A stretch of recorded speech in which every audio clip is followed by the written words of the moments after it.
So, can we start off by having you explain maybe the difference between how the average person thinks about how persuasion takes place and, the dark truth about how it really takes place?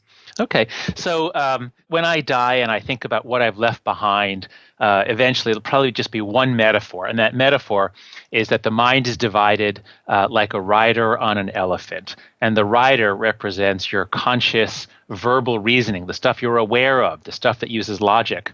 And everything else is the elephant. It's the automatic processes. It's the 99% of what's going on in your mind that you're not aware of.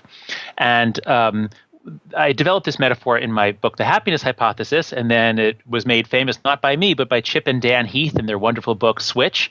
And what the advice boils down to is most of us spend a lot of our time trying to persuade other people's riders.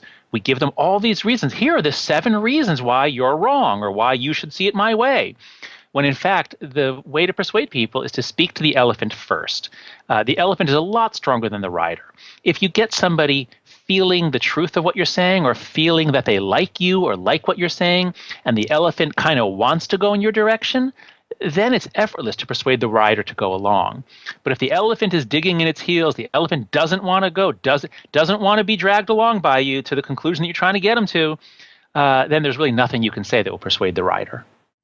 Political discourse can work once you recognize that we're all mostly elephants. I don't mean Republicans. I mean we're all mostly emotional social creatures. It can work, but it can't work if you're psychologically unsophisticated. And this is the problem that plagued the Democrats for so long. They just kept thinking about messaging as though if they could just get the right configuration of words and put it up into message space, it will somehow persuade people. And it doesn't work that way. One thing I drew from reading your work is that you yourself, in the course of doing this work and coming to these conclusions, maybe began to have a little bit more understanding for people who disagree with you than you might have had before. And you seem to be suggesting that instead of just writing off half the population as being irrational idiots, we ought to think about them maybe a bit more sympathetically. Absolutely. That's what happened to me. I was always on the left. When I was growing up, I was raised Jewish in New York. I went to Yale. I don't know if I ever met a conservative. I guess there were 3 or 4 conservative students at Yale when I was there. But I never spoke to them because they were so yucky and we all hated them. I mean, it was a really partisan time in the 80s, and it's just gotten worse since then. So I actually started studying political psychology. I had been just looking at how morality varies across nations, and I started studying how it varies across the left-right divide, in part because I was so frustrated with the Democrats, since Al Gore's failed campaign. I was so frustrated that they didn't know how to talk about morality. But as I dug into it and as I really made a commitment to understanding conservatives, and I didn't even think about libertarians at the time, I just saw left-right, I began to see that if you listen to people who differ from you, they actually know things that you don't know, whereas when you only talk to people that agree with you, you don't learn very much from them. So in the course of doing this work, I actually kind of dropped. I'm no longer a liberal. I'm just kind of nothing now. I'm a professor. I study this stuff. I find it incredibly interesting. Everyone's got insight into problems. So yeah, it helped me step out of the matrix, as it were. In your work, you go ahead and list a series of categories, and you say these are the different ingredients in how we come to be who we are. Mm-hmm. Can you talk about some of those? Sure. So my research since graduate school has always been on morality, moral psychology, what it is, where it comes from. And in reading ethnographies, in reading a lot of anthropology, in doing some field work in India and in Brazil, I came to see that morality varies a lot around the world. And it's as though there are these sort of issues that seem to just tweak our minds. They just, if you see a child being harmed, it's awful. It's like having a drop of lemon juice on your tongue. It just activates a taste bud that says, no, this is wrong.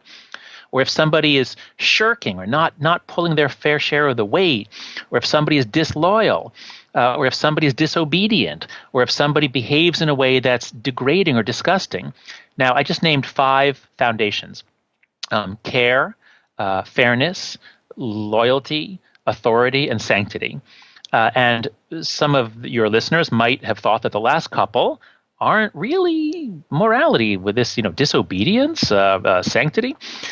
One thing we know about libertarians, my colleagues and I have done what I think is the largest study of libertarian psychology, is that libertarians focus primarily on liberty. So that's the sixth foundation is liberty. Libertarians have the strongest sense of personal liberty, and they want to extend it to others. And they have the weakest sense of group loyalty, respect for authority, or a sense of personal sanctity or purity. So libertarians are quite unique in their morality. I mean, they're diverse, of course, as well. But libertarians, in some ways, are more different from liberals and conservatives than liberals and conservatives are from each other. So my approach has been to identify the taste buds of the moral sense, and then the three major families of moral cuisines, what you might call progressive, social conservative, and libertarian. Here's the simplest way to summarize what's unique about libertarians. There are these two personality dimensions, empathizing and systemizing. And both of them are strengths. People who can think systemically. In academics, I know you have a PhD, in academics and engineering, and being able to think systematically is an incredible strength. Libertarians are the best of any group at thinking systemically and systematically. That's why they're attracted to economics. Then there's this other trait, empathizing. It's the degree to which you feel others' pain. I don't mean that you care about what happens to them. I mean that if somebody pokes themselves in the eye accidentally, you flinch because boy do you feel it. Or if they tell a sad story, you cry. Libertarians are much lower. No, I shouldn't say much. Libertarians are statistically significantly lower than liberals or conservatives on those traits. So it's not a coincidence that libertarians are overwhelmingly male, because these are exactly the traits on which men and women differ. What we found in our paper, so I'd urge your listeners, if you just Google understanding libertarian morality, and then you put in my name, Haidt, you'll find our paper. It's free online. It has all the graphs, all the tables. And what we find is that libertarians, whether they're male or female, have the most masculine cognitive style. And so even female libertarians are more masculine, and I don't mean macho, I mean higher systemizing, lower empathizing, more rational.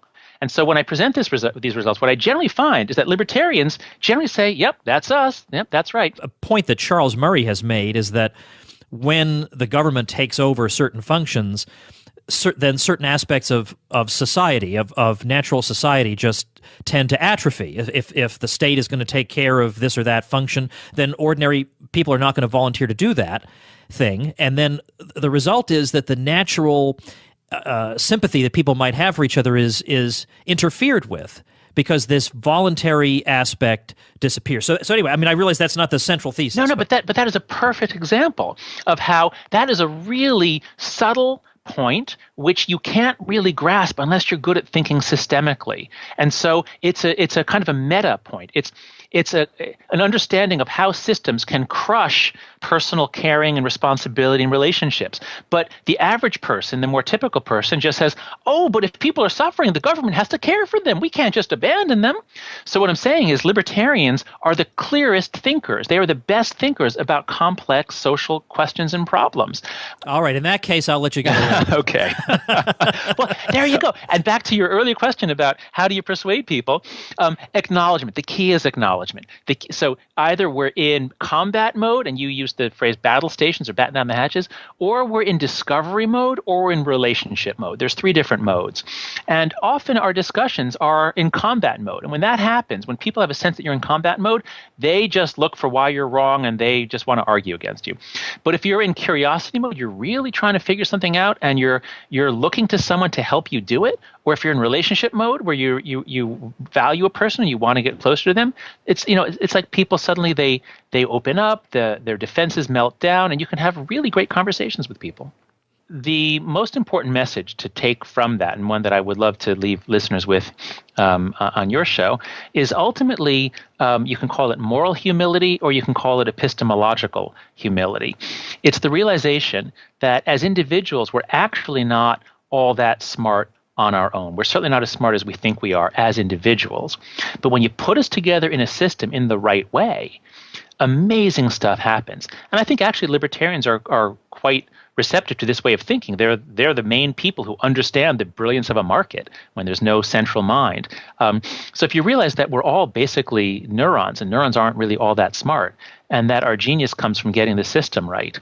And then you got to kind of realize, boy, the American system right now is just not working very well. It's not working very, markets work brilliantly, but man, our political system is just not doing a good job of either aggregating preferences or aggregating information from research, whatever it is.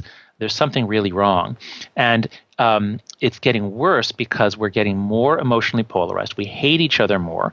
A moment ago, you talked about why we do voting, why we vote. And I forgot there's some new research. Increasingly, Americans are voting in order to vote against something.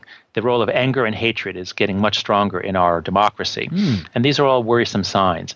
So a little more epistemological humility from all of us, I think would make our democracy work a little better.